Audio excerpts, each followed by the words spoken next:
موفق افغانستان و با هدای سلام و احترامات خدمت هر یک شما.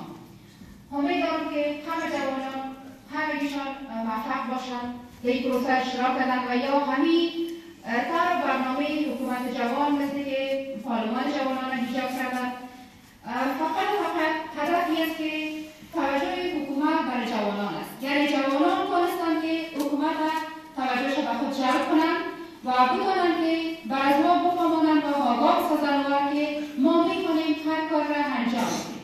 و ما امید داریم که همه شما جوانان موفق هستین و انشاءالله موفق میشین و اگر کسایی که در این برنامه اشتراک داشته باشند و موفق نمیشن مایوس نباشند و خود از اینکه تا اینجا میآیند در این برنامه اشتراک داشته باشند بعد از بسیاری تجربات کسب میکنند خود یعنی کلان دستاورد است و خود هر یک جوان خودشان موفق هستند و همیشه موفق میشن.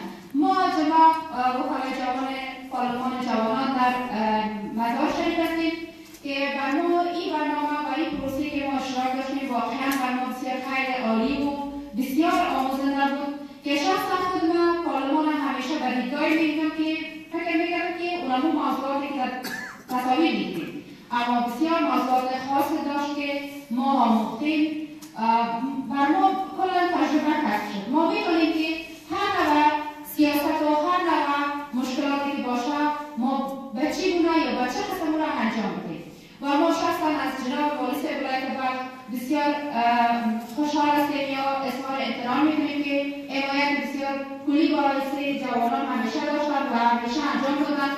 شخصا در مقابل همین چهار جوانی که از مزار از کابل و مزار آمدند استقبال بسیار گرم انجام دادند و رئیس اتحاد فرهنگ که همیشه یک شخص جوان دوست هستند و همیشه حمایت جوانان را میکنند و شخصا خود عامر صاحب جوانان که خودشان جوان هستند و همیشه حمایت از جوانان کردند و همیشه در خدمت جوانان بودند.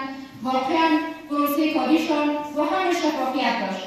این برنامه رو که فرزند خود برای این برنامه کامیاب شدیم ما بر شما بودیم. واقعا پروسه شفاف است. شما از هیچ نوع ارائه داشته باشید و یگانه دلیل است که وقتی کسی که کامیاب نشد باز مشکل شما میباشه که میگه که والا واسطه بود یا پروسه شفاف نبود. این واقعا پروسه شفاف است.